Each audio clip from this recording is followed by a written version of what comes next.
Welcome to the Buffalo Wild Wings Coach's Corner. Now let's join Monty Walker with Howe Bulldogs head coach Bill Jaley. All right, Coach. Bonham last Friday night had a lot of weapons on the field offensively. It just seemed to be too much to handle. Yeah, their speed was pretty good. Their offensive line, you never truly gauge it on film. We knew they were going to be big, but they were really big up front on the offensive line. I thought we did a lot of good things for offensively and defensively. Speed kind of caught up to us a little bit. I still believe, watching film, a couple bad breaks, some drop passes here, drop passes there, a couple missed tackles here and there, and the game could have been a little bit different. But tip my hat to Bonham. They're a good football team, and what a lot of people don't realize is they're really a 4A team. They got over 500 and some kids in that school, and that Friday night it kind of showed that having numbers helps a little bit, but not taking away from anything. Bonham is a good football team. They're probably a playoff team in this district, and Coach DeZern, I wish him the best of luck going into the playoffs. So cutoff numbers, that happened. That was good. Yes. Hence the jacket. 349 is what Howe turned into the UIL. That appears to be or seems to be enough to get you in Division II. That could create next year an 8-team district, something like SNS, Leonard, Callisburg, Bells, of course Gunner, Blue Ridge, and Lone Oak. What are your thoughts? I definitely believe we're going down. I do not see us staying in Division I. The only thing that could play a wrinkle in that is you're always at the mercy of the UIL. So we always have to take into account how many schools are jumping to 4A, how many schools are coming down to 4A, how many are coming up to 3A Division II, how many are going down to 2A Division I. So all those factors will play a role in it. But I truly believe we will be Division II. I actually believe we're going to be a 16 district. I believe Gunner and SNS will go west, and I believe our 16 district will be Bells, Howe, Blue Ridge, Leonard, White Wright, and Lone Oak.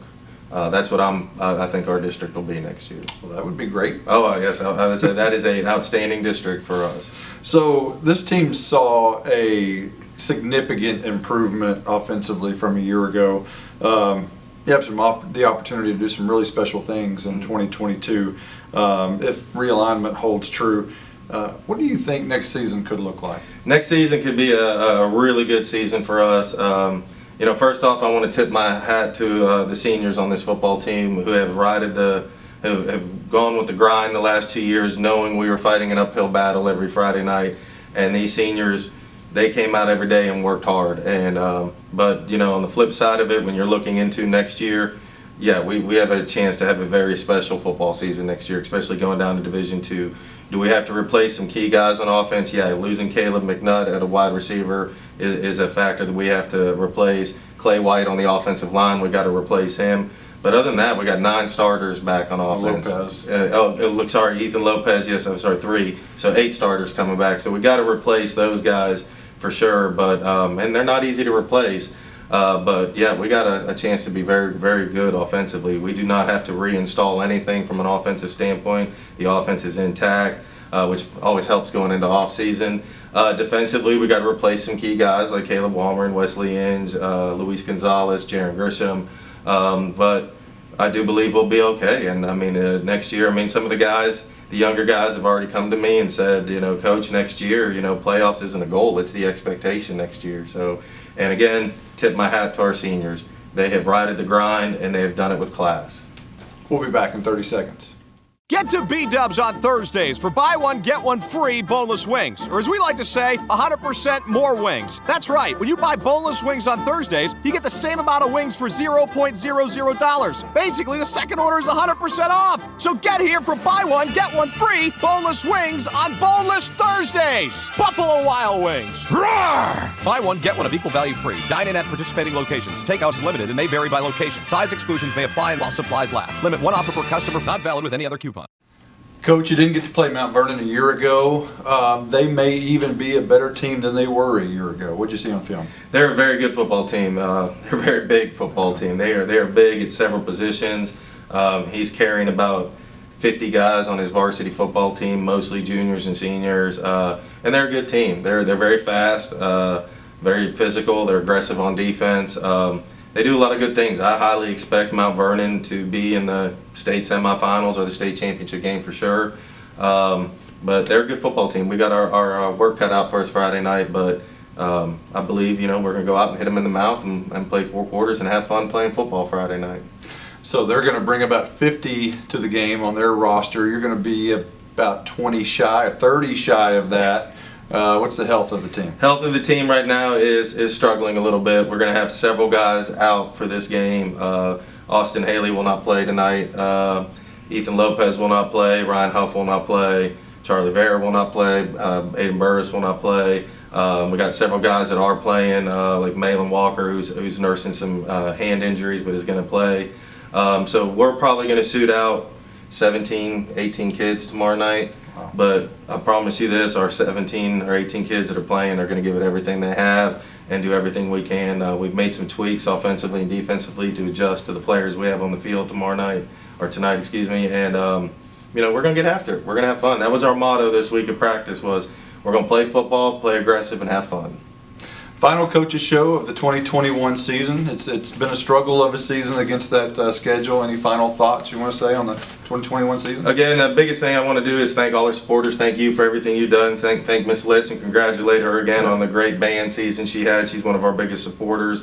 But again, the biggest thing I want to say is I want to say thank you to our seniors. Our seniors have ridden this grind the last 2 years, and they have done it with everything they've had and given us everything they got and played as hard as they could. And this senior class is really special to me. I've had them since they were freshmen, and tomorrow night after the game or tonight after the game, I'm going to be a little emotional because I'm going to be sad to see some of these kids walk off the field for the last time. And I just really tip my hat to them. They have ridden the grind and they have done extremely well for us. Just off the cuff here, real quickly, a guy like Ethan Lopez, who was hesitant on starting the season, Mm-hmm. and then came into the season, into 2-a-days a little bit late. And he turned out to be one of the biggest leaders on the team. How do you Absolutely. replace the leadership of some of these seniors? It's going to be hard. I mean, it is. You cannot replace a kid like Ethan Lopez, who is all heart. I mean, he is all heart every time he steps on the field. A Clay White, who played JV his freshman, sophomore, and part of his junior year, and then turned out to, in my opinion, has been the most improved football player in our program this year. And his leadership abilities, working into a captain role this year.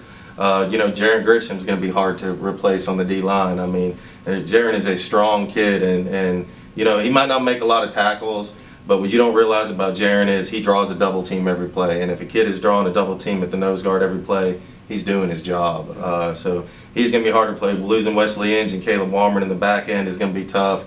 Caleb McNutt at wide receiver. I mean, he had a lot of good catches this year, but he gets that jump ball factor that is going to be hard to replace. And every senior just did everything we asked them to do this year, and they're going to be hard to replace. But we got a good group of juniors coming back. I expect Austin to continue in his leadership role. Ryan Huff is going to need to step up as a true leader on this team next year. And then our underclassmen, we expect big things from kids like Cooper Jones, Braden Ulmer coming up, Tristan Williams, Bo Stevens that are freshmen. They're going to need to grow up really quick in the offseason to get ready for next year. And it's going to be an exciting offseason. I'm really looking forward to the offseason. And, again, I got to just say it one last time. I love our seniors. I truly love those kids because not many kids would ride the grind that they did. I mean, even after last year, stepping into this football season, these seniors knew what they were facing, and they rode the grind with the coaches and bought in and played with us. And again, I love them, and I'm going to miss them. And I tip the hat to their parents and to the kids because they're leaving the Howe football program as men, true men, in my opinion. And you had them for 4 years. And I had them for 4 years, and they're men. And I do want to share this. Monday night we went down and fed the homeless, and was a great experience for our kids. And one thing that really stuck out to me Monday night was not only the class of our kids, and that they sat there and talked to these people and made these homeless people feel like they were a part of something Monday night. Knowing that when they walked out the door, we didn't know where they were going to be sleeping that night. But a homeless person came up to me and shook my hand and said, "Coach, what's your guys' record this year?" And I said, "Well, we're struggling. We're 0-9. And he said, "Coach, you're undefeated in creating men because there is not a kid in this room. These are men in this room tonight." And that touches me as a coach, and that's why we do this job. It's not always about the wins and losses and the scoreboards. Yes, you want to win. No coach wants to lose. But when we know that we have men walking out our door, that's a victory for us. Today's Coach's Corner has been brought to you by Buffalo Wild Wings. You're listening to the Robertson Welding Service Tailgate Party.